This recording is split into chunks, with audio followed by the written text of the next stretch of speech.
Doctor Binsi Hussain, ഇപ്പോൾ പോലീസും എക്സൈസും ഒക്കെ ഇപ്പോൾ ലഹരി മാഫിയയെ എങ്ങനെയെങ്കിലും പിടികൂടാനുള്ള ശ്രമങ്ങൾ നടത്തിക്കൊണ്ടിരിക്കുകയാണ്. ഡോക്ടർമാരുടെ സംഘടന IMA ഇക്കാര്യത്തിൽ എന്താണ് നിങ്ങളുടെ ഭാഗത്തു നിന്നും ചെയ്യുന്ന കാര്യങ്ങൾ? IMA ഇപ്പോഴല്ല, ഇതിനു മുന്നേ തന്നെ വർഷങ്ങളായിട്ട് IMAയും സൈക്കാട്രി സൊസൈറ്റിയും ബോധവൽക്കരണ ക്ലാസ്സുകൾ എല്ലാ സ്കൂളുകളിലും കോളേജുകളിലും സ്ഥിരമായിട്ട് നടത്താറുണ്ട്. എനിക്ക് ഇന്നത്തെ നമ്മുടെ ഈ ഒരു ഇഷ്യൂ എന്നെ ഭയപ്പെടുത്തുന്നത് ഏത് സംഘടന ചെയ്തു എന്നുള്ളതല്ല, ഇത്രയും എമൗണ്ട് സാധനം നമ്മുടെ കളമശ്ശേരിയിൽ ആ കോളേജ് ഹോസ്റ്റലിൽ നിന്ന് കിട്ടുകയുണ്ടായി. അത്രയും സാധനം ഈ 20 കിലോയോ 5 kilo watt it may be, അത് ആർക്ക് കൊടുക്കാൻ വേണ്ടിയിട്ടാണ്? അവിടെ തന്നെ പഠിക്കുന്ന വിദ്യാർത്ഥികൾ അല്ലെങ്കിൽ അതിൻ്റെ പരിസര പ്രദേശത്തുള്ള കുട്ടികൾ, ഏത് സംഘടന എന്നുള്ള വീട്. ഓക്കെ, പക്ഷെ ഇതിൻ്റെ അർത്ഥം ഇത്രയും ആളുകൾ അത് ഉപയോഗിക്കുന്നുണ്ട് എന്നുള്ളതാണ്. എന്തുകൊണ്ട് ഇത് ഉപയോഗിക്കുന്നു എന്നുള്ളതിലേക്കുള്ള ഒരു ചർച്ചയാണ് നമ്മൾ പോകേണ്ടത്. ആക്ച്വലി പോളിടെക്നിക്കിൽ വരുന്ന കുട്ടികൾ നേരത്തെ പറഞ്ഞ പോലെ ഏതാ 10ാം ക്ലാസ് കുറച്ച് മാർക്ക് പുറകോട്ടുള്ളവരോ അല്ലെങ്കിൽ +2 മാർക്ക് പുറകോട്ടുള്ളവരെയാണ്. ഇവരുടെ ബാക്കിലേക്കുള്ള ഹിസ്റ്ററി എടുത്തിട്ട് എവിടെയാണ് മിസ്റ്റേക്ക് പറ്റുന്നത്, ഏത് സമയത്താണ്, സ്കൂളിലുള്ള മിസ്റ്റേക്കുകളാണോ, അതോ വിദ്യാർത്ഥികൾ അതായത് കൂട്ടുകാരുടെ ഇടയിലുള്ളതാണോ, അതോ കുടുംബത്തിലുള്ള പ്രശ്നത്തിലാണോ, എവിടെയാണ് ഇഷ്യൂ വരുന്നത്, എവിടെയാണ് ഈ വിദ്യാർത്ഥികൾ തുടങ്ങുന്നത്? ഇപ്പോൾ എനിവേ സർക്കാർ ചെയ്യുന്ന കാര്യങ്ങളെല്ലാം പ്രശംസനീയമാണ്. പക്ഷേ ഇത് കുറച്ച് വൈകി എന്നാണ് ഞങ്ങൾ IMAയുടെ ഭാഗത്തു നിന്നും സൈക്കാട്രി സൊസൈറ്റിയുടെ ഭാഗത്തു നിന്നും ഞങ്ങൾക്ക് പറയാനുള്ളത്. കാരണം ഈ കോവിഡിന് ശേഷം ഒരുപാടധികം, ഞാൻ പറയുകയാണെങ്കിൽ 8ാം ക്ലാസ്സിൽ പഠിക്കുന്ന ഒരു കുട്ടി ആലുവയിൽ നിന്ന് ഞാൻ കാണുകയുണ്ടായിരുന്നു. അതായത് 12 വയസ്സുള്ള ഒരു കുട്ടി കഞ്ചാവ് ഉപയോഗിക്കുകയും സ്വന്തം കൂട്ടുകാരനെ കത്തിക്ക് കുത്തുന്ന അവസ്ഥ ഞാൻ കണ്ടിട്ടുണ്ട് 3 വർഷം മുന്നേ. ഈ കോവിഡിന് ശേഷം ഇൻസ്റ്റാഗ്രാമിൻ്റെ കുറച്ച് ഉപയോഗങ്ങൾ കൂടിയിട്ടുണ്ട്. ആരോട് കമ്മ്യൂണിക്കേറ്റ് ചെയ്യുന്നു, അങ്ങോട്ടും ഇങ്ങോട്ടും കാണാത്ത ആളുകൾ വരെ അങ്ങോട്ടും ഇങ്ങോട്ടും കമ്മ്യൂണിക്കേറ്റ് ചെയ്യുന്നുണ്ട്. ആരൊക്കെയാണ് കൂട്ടുകാർ എന്ന് പോലും സ്വന്തം മാതാപിതാക്കൾക്ക് അറിയില്ല. പണ്ട് ഇങ്ങനെ ആയിരുന്നില്ല. നമ്മുടെ സ്കൂളുകളിൽ നമ്മുടെ കൂട്ടുകാർ ആരൊക്കെയാണ്, നമ്മളുടെ കൂട്ടുകാരുടെ മാതാപിതാക്കൾ ആരൊക്കെയാണ്, അവരുടെ കൂട്ടുകാർ ആരൊക്കെയാണ്, എല്ലാം എൻ്റെ വീട്ടിലുള്ള എല്ലാവർക്കും അറിയാമായിരുന്നു. ആ ഒരു ഉപയോഗിക്കുന്നവരെ ഉപദേശിച്ചു മാറ്റുക ഇനി സാധ്യമല്ലല്ലോ ഡോക്ടർ ബിൻസി ഹുസൈൻ. അങ്ങനെ ഒരു പ്രശ്നം കൂടി ഉണ്ടല്ലോ. കഴിഞ്ഞ കാര്യം ഇല്ല, ഉപയോഗിക്കുന്നവരെ ഉപദേശിച്ച് മാറ്റുകയല്ല, ഇതിൻ്റെ പ്രശ്നങ്ങൾ എന്തൊക്കെയാണ് എന്നുള്ളത് വ്യക്തമായി പറഞ്ഞ് മനസ്സിലാക്കി കൊടുക്കണം. ഇതിപ്പോൾ ഒരു നോർമലൈസേഷനിലേക്ക് പോയിട്ടുണ്ട്. അതായത് 2 കഞ്ചാവ് വലിച്ചു അല്ലെങ്കിൽ 2 സിഗരറ്റ് വലിച്ചു എന്നുള്ളൊരു സിറ്റുവേഷനിലേക്ക് ഇത് പോയിക്കൊണ്ടിരിക്കുകയാണ്. ഇത് എൻ്റെ ഒരു മാതാവ് പറഞ്ഞിട്ടുണ്ട്, ആ സാറേ അവൻ 2 കഞ്ചാവ് വലിക്കാറുണ്ട്, ഇല്ലെങ്കിൽ അവൻ 2 സിഗരറ്റ് വലിക്കാറുണ്ട്, അത് അവരുടെ വീട്ടിലെല്ലാവരും വലിക്കുന്നുണ്ട് അത്രേ. ആ ഒരു നോർമലൈസേഷനിലേക്ക് ഇത് പോയി. പണ്ട് ഈ പറഞ്ഞ കൊലപാതകങ്ങൾ പണ്ട് നമുക്ക് പേടിയായിരുന്നു.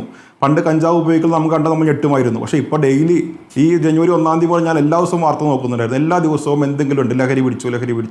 It has become A normalised thing. അത് ജനങ്ങളിലേക്ക് അതിൻ്റെ അവബോധം ഉണ്ടാക്കണം. ഇതും കൂടെ ഉണ്ടാവുന്ന ബുദ്ധിമുട്ടുകൾ എന്തൊക്കെയാണെന്ന് സ്കൂൾ തലത്തിൽ മുതൽ പറഞ്ഞ് മനസ്സിലാക്കണം. ഇതുകൊണ്ട് ആർക്കും ഒരു ഗുണവും ഇതുവരെ ഉണ്ടായിട്ട് ഞാൻ അറിഞ്ഞിട്ടില്ല.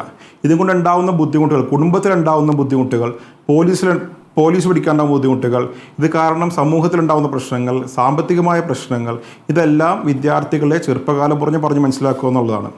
ഇപ്പോൾ വന്നിട്ടുള്ള ബുദ്ധിമുട്ടിന് ഈ പറയുന്ന നേരത്തെ പറഞ്ഞ ആളുകൾ പറഞ്ഞ പോലെ പാരൻസ്, ഫാമിലി അസോസിയേഷൻസ്, എല്ലാ സംഘടനകളും, പോലീസും, എല്ലാ സംഘടനകളും ഒരുപോലെ പ്രവർത്തിച്ചെങ്കിൽ മാത്രമാണ് കഴിഞ്ഞ കാര്യങ്ങൾ വിടുക. ഇനി അങ്ങോട്ട് എന്ത് ചെയ്യാൻ പറ്റുമെന്നുള്ളതാണ്. പക്ഷെ നമ്മുടെ നാട്ടിൽ ഇപ്പോൾ ഒരു പ്രശ്നമുണ്ട്. നമ്മളിപ്പോൾ നിൽക്കുന്ന ഒരാളോട് പോയിട്ട് എന്താണ് ഇവിടെ നിൽക്കണമെന്ന് ചോദിച്ചാൽ താൻ അവിടെ ചോദിക്കാമെന്ന് ചോദിക്കുക തിരിച്ച്.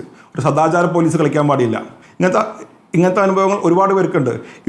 എൻ്റെ അടുത്ത് മിനിയാന്നൊരു ടീച്ചർ പറഞ്ഞാണ്, സാർ ഞാൻ എൻ്റെ സ്കൂളിലെ ഒരു വിദ്യാർത്ഥിനി ഒരു പയ്യൻ്റെ കൂടെ കയറി പോകുന്നത് കണ്ട് ഞാൻ ചോദിച്ചു.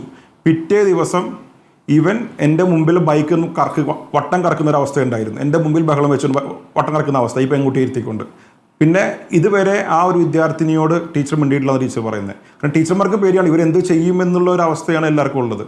ഇങ്ങനത്തെ പ്രശ്നങ്ങൾ ഒരുപാട് നമ്മുടെ നാട്ടിലുണ്ട്. പക്ഷെ അതിന് കുടുംബ ബന്ധങ്ങളിലുള്ള പ്രശ്നങ്ങൾ, ഫാമിലീസിലെ ഇഷ്യൂസ്, സ്കൂൾ ഇഷ്യൂസ്, ഇതെല്ലാം ഡീല് ചെയ്ത് ഒറ്റ ദിവസം കൊണ്ട് മാറ്റാൻ പറ്റും എന്നുള്ളത് നമുക്ക് മിഥ്യാധാരണയാണ്. അടുത്ത 2 ആഴ്ചയോ 3 ആഴ്ചയോ കൊണ്ട് മിഥ്യാധാരണയാണ്. കുറച്ച് പേരെ പിടിച്ചേക്കാം, കുറച്ച് പേരെ പോലീസിലുണ്ടായേക്കാം, കുറച്ച് കേസ് ഉണ്ടായേക്കാം, കുറച്ച് ഇഷ്യൂസ് ഉണ്ടാവും, മാധ്യമങ്ങളിൽ വരുമായിരിക്കാം. പക്ഷേ ഇതൊരു ഫൈനൽ സൊല്യൂഷൻ അല്ല. ഇത് സ്ഥിരമായിട്ട് അടുത്ത ഒരു 5-6 മാസം അല്ലെങ്കിൽ വർഷങ്ങളോളം ഇതിൻ്റെ പുറകെ നടന്നെങ്കിൽ മാത്രമാണ് ഇനി വരുന്ന ഒരു ജനത, അതായത് മുമ്പോട്ട് വരുന്ന ഒരു ജനത ഇതിൽ നിന്ന് മുക്തമാവത്തുള്ളൂ. ഇതിൽ കൂടുതൽ ഇഷ്യൂസ് ഞങ്ങൾ കാണുന്നത്, പറയുന്നതിൽ ബുദ്ധിമുട്ടുണ്ട്, നമ്മുടെ ഇൻഫോ പാർക്കിൽ താമസിക്കുന്ന അല്ലെങ്കിൽ ഇൻഫോ പാർക്കിൽ ജോലി ചെയ്യുന്ന അല്ലെങ്കിൽ ആ ഏരിയയിൽ ജോലി ചെയ്യുന്ന ഒരുപാടധികം ആളുകളിൽ ഫ്ലാറ്റുകളിൽ ഇതിൻ്റെ അതിപ്രസരമുണ്ട്. ഞങ്ങൾ കാണുന്നതാണ്. വിദ്യാർത്ഥികളെയും പഠിക്കുന്ന ആളുകളെയും ജോലി ചെയ്യുന്ന ആളുകളെയും കാണുന്നതാണ്. പുരുഷന്മാരിൽ മാത്രമല്ല സ്ത്രീകളിലും ഇതിൻ്റെ പ്രശ്നങ്ങൾ. സാറേ, ഞങ്ങൾ എന്താ പരിപാടി? ആ ശനി ഞായർ ഇതാണ് പരിപാടി. ഇത് മാത്രമല്ല, കൂടിയ ലഹരി വരെ MDMA വരെ ഉപയോഗിക്കുന്ന, MDMA ഡെയിലി ഉപയോഗിക്കുന്ന ആളുകൾ വരെ, സ്ത്രീകൾ വർക്ക് ചെയ്യുന്നുണ്ട്. അവർ ശരിയാണ്, പക്ഷേ അത് കുടുംബങ്ങളെ ബാധിക്കുന്നുണ്ട്, അവരുടെ സമൂഹത്തെ ബാധിക്കുന്നു, മക്കളെ ബാധിക്കുന്നു. ഈ ബന്ധത്തിലുള്ള മക്കൾ ഇത് കണ്ടാൽ വളർന്നു വരുന്നത്. ഇത് അവരുടെ മാനസികാവസ്ഥയെ ബാധിക്കുന്നു. കഴിഞ്ഞ ദിവസം നമ്മൾ അഫാന്റെ കാര്യം വായിച്ചു. അഫാന്റെ കാര്യത്തിൽ മദ്യപാനം അങ്ങനെ പറഞ്ഞിട്ടില്ല. പക്ഷേ ഇതെല്ലാം കണ്ടു വളരുന്ന ഒരു സമൂഹത്തിൽ ലഹരിയില്ല. പക്ഷേ ഇതെല്ലാം കണ്ടു വളരുന്ന ഒരു സമൂഹമാണ് ഇതെല്ലാം. ഓക്കെ, എങ്ങനെ പ്രവർത്തിക്കുന്നു എന്നുള്ളത് ഞങ്ങൾ തന്നെ ഞെട്ടുകയാണ്. ഈ ഓരോ ദിവസം അതല്ലാത്ത റാഗിംഗ് കേസുകളുണ്ടല്ലോ, കോഴിക്കോട് താമരശ്ശേരിയിൽ നടന്നതും നമ്മൾ കണ്ടതാണ്. ഈ തരത്തിൽ സംഭവിക്കുന്നുണ്ട്.